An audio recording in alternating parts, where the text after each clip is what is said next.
I need to know how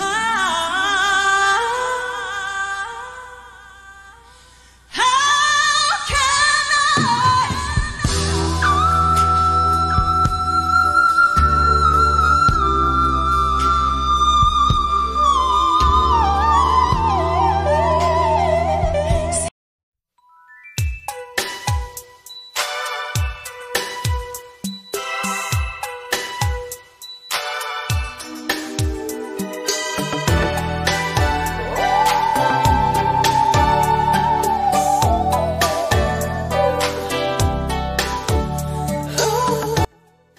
Whitney Houston, Mariah Carey, Brandy, Beyoncé, Céline Dion, Monica, Anita Baker, Barbara Streisand.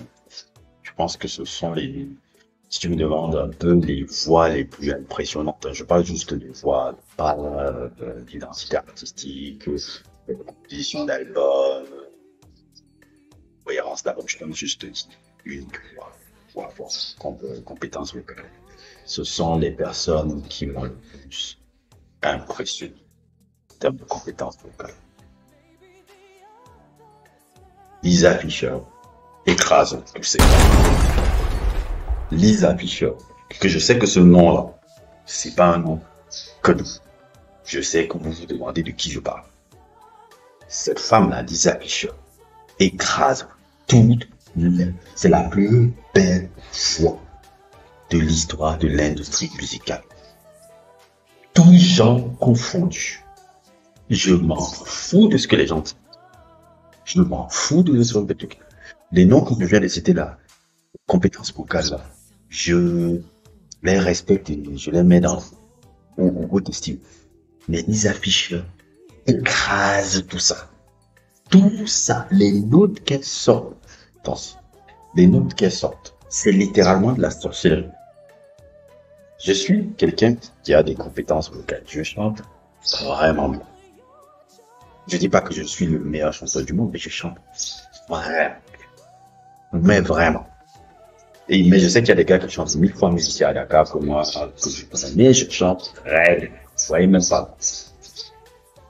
Quand Lisa Fischer, ou quelqu'un qui a appris à chanter comme ça, c'est que les notes que Lisa Fischer sort, ça n'a pas de sens. J'avais mon pote, il y a tout le monde en discutait souvent là, mais ça c'est la plus grande vocaliste de l'histoire de la musique. Le problème avec Lisa Fischer, c'est que Lisa Fischer n'avait pas envie d'être une superstar. Elle préférait être une back vocaliste. Cette femme n'a sorti qu'un seul album qui s'appelle So Intense. Un album de quoi R&B, quoi Storm, du début des années 90, c'est sorti en 91. Elle a eu un Grammy pour justement le son How Can I Is the Hood que vous avez entendu au tout début de l'introduction de cette vidéo. Donc c'est une femme qui vraiment, elle a fait tout devenir une superstar, mais quand tu regardes un peu, j'ai regardé des interviews, des trucs, elle n'a pas cherché ça. Je fais un peu le même parallèle un peu dans ça avec un autre gars que je veux faire un sujet aussi un peu celui parce qu'il est très important, le neveu de Barry White qui s'appelle Chucky Booker. C'est un peu le même type de personnalité. C'était les gars qui préféraient être dans l'ombre, dans le truc. Elle a été, comment on appelle ça, une des choristes des Rolling Stones pendant très longtemps, choriste de Tina Turner, choriste de Sting, choriste de Luther Vandross. Je pense même dans So Intense, il y a 2 ou 3 productions de Luther Vandross aussi qu'il a faites de cet album-là. Mais quand tu regardes les interviews, elle disait non, moi, le Stardom, ça m'intéresse pas. Ça m'intéresse pas. Et c'est pour ça que sa carrière n'a pas été ce qu'elle a été. Elle a fait un album un son qui a eu un Grammy, mais elle a préféré être vocaliste. C'est ça qui la convenait. En fait, Lisa Fischer, son histoire est vraiment particulière. Elle est particulière. Elle est particulière parce que ça me rappelle un peu que dans l'industrie musicale, tout le monde ne cherche pas à devenir une superstar. Il y a parfois des gens qui viennent et disent bon, je sais chanter, je sais faire ça, mais ce que je veux, c'est moi je me contente bien de choristes de Rolling Stones, de Sting, Luther Vandross, ça me paye bien, voilà, j'aime ma vie peinard. Elle n'a pas juste le drive pour truc. On va chercher un peu ce que les artistes que je vous ai cités au début ont eu. Et ce qui me ramène aussi, je peux faire même un parallèle un peu si Lisa Fischer aurait été, parce que bon, j'aime pas parler de cette passion très forte que j'ai aussi. Le football, ne me croyez pas, je suis énormément passionné de football. Je vous lance seulement un peu des petits indices des trucs dont je suis passionné souvent sans parce que les gens ne croient que parce que je parle de musique et de cinéma là. En fait, les gens quand ils me voient dehors, ils pensent que je suis seulement cédé par la danse. Quand ils écoutent des vidéos, ils se disent que merde, le gars est passionné par cinéma et de danse, soit cinéma et de la musique. Et ils n'imaginent même pas alors en termes de foot alors, de basket alors comment ça réussit. Non, vous pouvez pas limiter un individu sur un truc. Chaque fois que vous allez essayer de limiter un mec sur un truc, vous allez tout dessus. Donc voilà, dans ma passion, dans ma passion du foot, il y a ces personnages un peu. Lisa Fischer pour moi me rappelle un peu. Lisa Fischer me rappelle beaucoup des joueurs un peu comme Socrates et Recoba. Un peu, mais moi mes joueurs favoris dans l'histoire du foot, c'est pas forcément des superstars. Hein.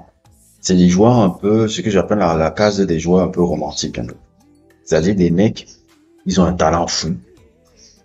Mais tu sens que quand eux ils jouent au foot, c'est pas pour l'ambition de devenir le meilleur. Ils jouent au foot pour le jeu.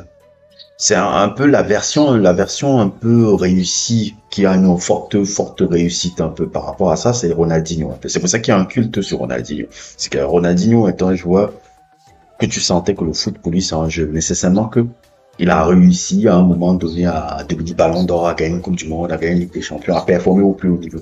Il y a d'autres joueurs comme ça que j'aime beaucoup. Socrates, Recoba. Socrates, Recoba, je citerai même un peu, même dernièrement, Eden Hazard ou Pastore, c'est un peu le même type de gars. C'est-à-dire, eux, le foot, c'est un jeu, et ils aiment le jeu pour ce qu'il est. Et c'est pour ça que souvent, ils frustrent souvent les mecs, parce que on se dit, ah, mais tu sais que si tu mettrais ça. Lisa Fischer, c'est un peu ça.